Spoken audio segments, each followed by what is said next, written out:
And then we're reading in the Epistle to the Hebrews, a letter to Hebrews, beginning in the 11th chapter, first verse. I'm going to add a little bit into this reading. Let me get there.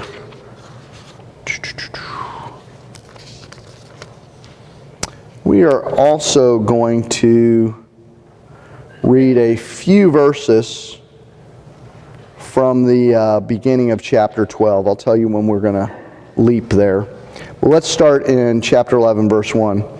Now faith is the assurance of things hoped for, the conviction of things not seen. Indeed, by faith our ancestors received approval. By faith we understand that the worlds were prepared by the word of God, so that what is seen was made from things that are not visible. And then we're going to skip forward to verse 8. By faith Abraham obeyed when he was called to be set out for a place that he was to receive as an inheritance, and he set out not knowing where he was going. By faith he stayed for a time in the land he had been promised, as in a foreign land, living in tents, as did Isaac and Jacob, who were heirs with him of the same promise. For he looked forward to the city that has foundations, whose architect and builder is God. By faith he received power of procreation, even though he was too old, and Sarah herself was barren, because he considered him faithful who had promised. Therefore, from one person, and this one as good as dead, descendants were born, as many as the stars of heaven, and as the innumerable grains of sand by the seashore. All these died in faith without having received the promises, but from a distance they saw and greeted them. They confessed that they were strangers and foreigners on the earth. For people who speak in this way make it clear that they are seeking a homeland. If they had been thinking of the land that they had left behind, they would have had opportunity to return. But as it is, they desire a better country, that is, a heavenly one. Therefore God is not ashamed to be called their God. Indeed, he has prepared a city for them. And then I'm going to jump forward to the beginning of chapter 12, the first few verses. Therefore, since we are surrounded by so great a cloud of witnesses, let us also lay aside every weight and the sin that clings so closely, and let us run with perseverance the race that is set before us, looking to Jesus, the pioneer and perfecter of our faith, who for the sake of the joy that was set before him endured the cross, disregarding its shame, and has taken his seat at the right hand of the throne of God. The word of the Lord. Thanks be to God. Kids, as I said, the word heroes doesn't show up in the Bible that I'm aware of. But if we were to walk through all of chapter 11, we cut out some verses. But if we were to walk through all of it, what we would find is example after example. It's kind of a hall of fame for people of faith. There's just a litany of one person after another who by faith did this or by faith did that. And usually it meant walking into something that seemed impossible, something that seemed difficult. And as I was thinking about this passage, I wondered if there was a modern day equivalent. And to me, the modern day equivalent of this would be the pregame speech in the movie We Are Marshall. So, and if you didn't see that movie, that's okay. I will explain and I will share that for you in a little bit. Before I do, though, we need some context or you're not going to see the connection at all. But hopefully once I share that context, you'll go, oh, I totally see that. That makes sense. Before we do that, pause. I mentioned heroes. Heroes to me do at least three things in our lives. Heroes are people who instruct us because we look at their lives, we see what they do, and we feel challenged and we want to do more because they're exemplary.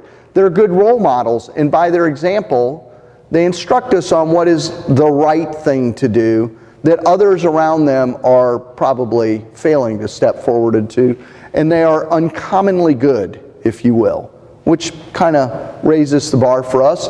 And in so doing, that means they also inspire us, right? When you see someone who does something exemplary, you kind of go, wow, I kind of need to up my game. I had an example, wasn't necessarily a hero in the sense of someone doing something courageous like we might normally think, but I bumped into someone who was, to me, pretty extraordinary and exemplary, and I told my son about it, and we're both kind of like, man, I need to get on it. I was telling him that yesterday I met with a young man who is going to take care of our lawn down in Texarkana, and he's a young guy. My wife met him, and she said, this is a kid. And I'm like, okay, I thought, anybody under 30, I think, to my wife is a kid. So I'm thinking, okay, he's 25 or, something. And I talked to him on the phone, and I got to meet him last night. He stopped by, and he walked through the door, and I'm like, yeah, he is a kid. He's very baby-faced, And I started talking to him, and this young man, he started mowing lawns. He literally just walked down the street with a gas can and a push mower and went to people's houses until he got some lawns. He started doing that when he was about 11 years old, 12 years old. And he continued to do that, and now he just recently bought a zero-turn mower, and he's got it about half paid off. He's got a half a dozen or so different like industrial grade trimmers and blowers. He has his personal truck. He has a work truck. And I'm talking to him, and he's saying, yeah, I've got an account with Trinity. It's a church down big church down. And he was talking about different people. And he said, I'm sorry, I had to do some apartments. That's why I'm behind. But I'm going to get to yours tomorrow. He said, and I said, you're going to have to start saying no to some things soon, probably. And he said, yeah. He said, school starts up Wednesday. And I'm worried how I'm going to get all this done before school starts. And I said, oh, where do you go to school? And I think he's going to tell me Texarkana College. And he says, I go to Arkansas High. And I'm like, really? I said, well, what grade are you? And of course he's entering his junior year of high school. He's about 16, 17 years old. He owns 2 vehicles, a zero-turn mower, all this equipment. He's running around with these commercial accounts. I'm like, I'm just a loser. I'm like, this kid he is 16 years old. He gets more done before noon, than I'm probably getting done in a week. And he's just so humble and nonchalant about it. And I was like, oh my God. I told my son, and he did the same thing. I said, yeah, he's entering his junior year. He's like, what? And I'm like, yeah. I said, guy, we got to get on it. But, when somebody functions like that, and it challenges you. You're kind of like, holy cow, I'm whining about having to get the bulletin done. And this poor guy's out there whacking lawns out in the heat. But so heroes, they instruct us, they inspire us, they challenge us. They also, I think, give us hope. Because heroes, unlike superheroes in the movie, most heroes, at the end of the day, they're folks just like us. They get up every morning and put their pants on one leg at a time just like we do. And so really, they give us hope because they paint for us a picture of something that could be, and we know it at some level. That really could be me if I made different choices. That really could be potentially me if I was willing to pay the price. And that's the tricky part, isn't it? It's being willing to pay the price. This young man didn't get where he got by doing what was common. He showed up at my house at about 9 at night because I had texted him, and he said, so I had texted him and said, hey, where do I need to send a check, whatever. So he knew I was kind of still at it. And so he drove by my house and saw the light on. He called me and said, so are you still here in Texas? I said, yeah. And he said, Well, I thought it'd be good to actually meet you face to face. Do you mind if I stop in? And so he still hadn't gone. It's 9 at night. He still hadn't gone at home. He'd been mowing all day. That's why he's where he is, you know. Makes us really up our game. So heroes are important because they are people like us who live in exceptional ways. And I was wondering, I raised all that up because I was wondering, why in the world would the author of Hebrews take an entire chapter just to laundry list heroes, if you will? Well, because they're really important. We need heroes. We need those examples. We need to hear people who, like us, got faced with challenging things and they stepped up to the plate and they did something uncommon. Now, I haven't forgot about Marshall, but let's get into this context a little bit first of this passage. I was digging through the reading and I was trying to understand why he would put this in here and what we were supposed to carry away from it. And there was a verse that kind of grabbed my eye, and it said, there was a verse in the middle of those readings that said that they had not received, though they had faith and they did these things, they hadn't received the promise. And I was like, well, what promise? What are they talking about? And as I looked at all the different people, there were different things promised. There, you know, Abraham was promised descendants and a nation. Moses, he was promised that God would be with him and that God was going to deliver his people. And then there was person after person and the promise. So I'm like, what is he talking about? So I dug into Hebrews. I went through and did a word study of promise in Hebrews. And here's the quick skinny.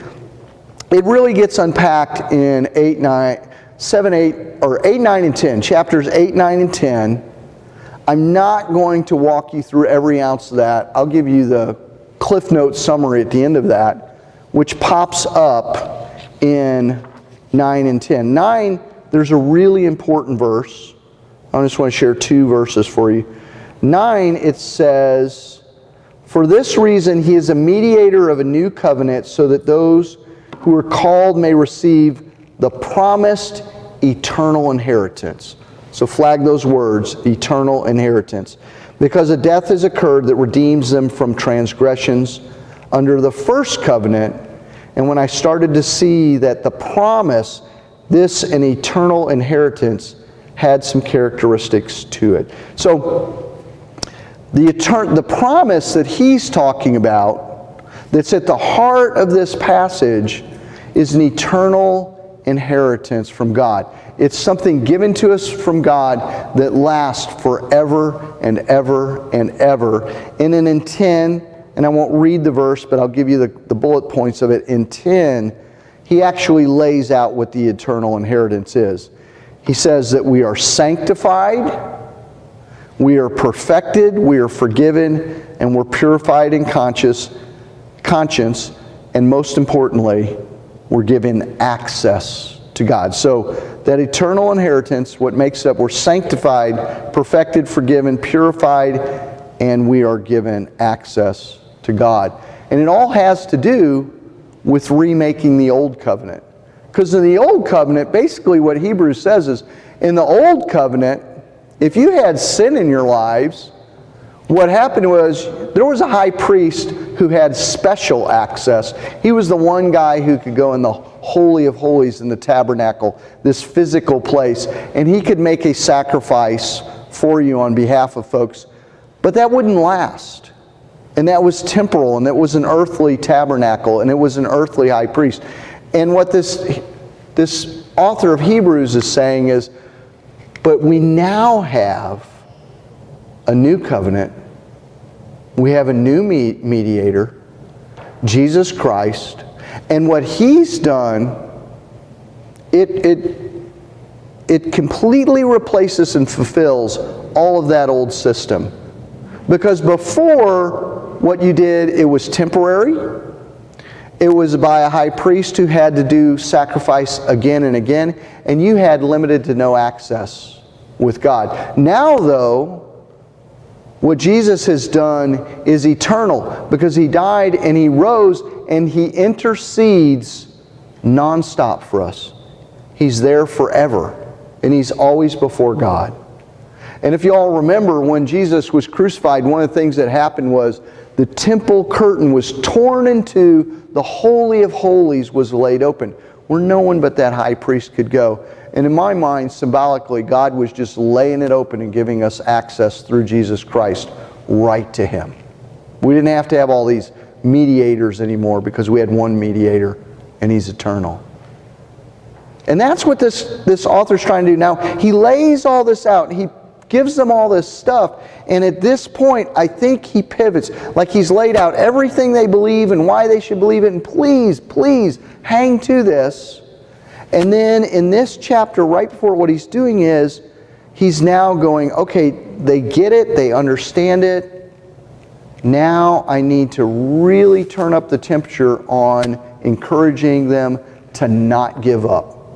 Because the people that this was sent to, the Hebrews, they were a persecuted people. And they were losing livelihood. They were being attacked for what they believed. And he knew, if I don't pump them up, if I don't give them some kind of pep talk here, if I don't show them that other people have done it, we're going to lose them. They're going to step away from the faith. And so he gives them this speech, which brings me to Marshall. That's right. Because I was thinking about that, and for those of you who did not see, how many of you saw the movie? Did any of you see it? It's really a great, just a couple of you. It's really a great film. It's done at least 10 years ago, I would say. And Matthew McConaughey's in it. He plays the lead coach. For those of you who don't, it's based on a true story. Those of you who don't know, there was a team for the University of Marshall, I think is out in Virginia, West Virginia, and there was a terrible plane crash, and they lost their entire football team and all of their coaches in a plane crash for this university. And they were determined to go ahead and move forward with a football program. So they recruited an entire new team, which you can imagine, they lost all the students that they had recruited, and now they were starting from scratch. Greener than green, these young men that were pulled, this was the B, the C, the D team, probably because they lost all the players and their coaches. And they hired in a young coach, because who in the world was going to want to take that on? You needed somebody young enough to not know better than to take it. And they got this guy named Jack, and he took it on, and he began to pour himself into these young men and challenge them to function and behave at a level that they had never functioned before. And before their first game, after hours of grueling practice, he brought them to a memorial site where 6 of the young men's bodies who had died in the crash were buried. And those 6 were buried there because they were so badly harmed beyond recognition that they couldn't identify these bodies, so they simply buried them together and created a memorial there to represent all those that they could identify. And he brings the team to the memorial site, and this is what he says to them. He says, "For those of you who may not know, this is the final resting place for 6 members of the 1970 Thundering Herd. The private plane crash that took their lives was so severe, so absolute, that their bodies were unable to be identified, so they were buried together. 6 players, 6 teammates, 6 sons of Marshall. This is our past. Gentlemen, this is where we have been. This is how we got here. This is who we are. Today I want to talk to you about our opponent. This afternoon they are bigger, faster, stronger, more experienced, and on paper, well, they're just better. And they know it too. But I want to tell you something they don't know. They don't know your heart. I do. I've seen it. You've shown it to me. You've shown this coaching staff, your teammates. You've shown yourselves just exactly who you are in here. And when you take that field today, you've got to lay that heart on the line. Men, from the soles of your feet, with every ounce of blood you've got in your body, you have to lay it on the line until that final whistle blows. And if you do that, we cannot lose. Now, we may be behind on the scoreboard at the end of the game, but we will not be defeated. No, we came here today to remember 6 young men and 69 others who will not be on that field with you today, but they'll be watching. You can bet they will. They'll be gritting their teeth with every snap of that football. You understand me? How you play today, from this moment on, is how you will be remembered. This is your opportunity to arise from ashes and grab glory. We are, and the team yells out, Marshall. And he yells again, we are, and the team yells out, Marshall. And he ends and says, let the funerals end today. And I listened to that speech, and I kind of want to lay it alongside Hebrews. And if we could put Jack side by side with the author of Hebrews, I think they would rewrite this a little bit, and it's marginal, and it would sound something more like this.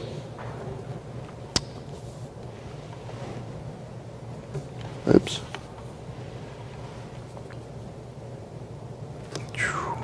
Sorry, I looked down in the wrong spot.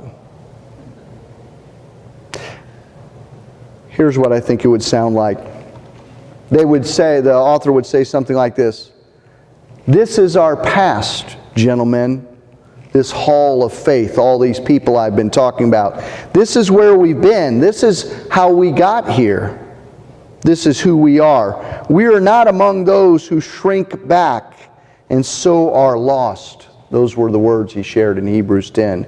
But we are among those who have faith and so are saved. I want to talk about our opponent this afternoon. They are bigger, they're faster, they're stronger, they've beaten us, they have flogged us, they have stoned us, burned us, pierced us with the sword. They have left us completely desolate at times, and they know it. But I want to tell you something they don't know. They don't know your heart, and they don't know who's in your heart. I know who's in your heart. I do, and your heart is filled with Christ. You are His. He owns you. You are Christ's, and in His death you died, and in His resurrection you rose. Today, when you run that race, which is an image the author of Hebrews uses, when you run that race, you've got to lay it on the line. Men, from the soles of your feet, with every ounce of blood you've got in your body, run that race and endure it. Cast aside everything that would weigh you down. Every sin that would cling to you. Cast it down and run with endurance. And look to the one who is the author and the perfecter of our race.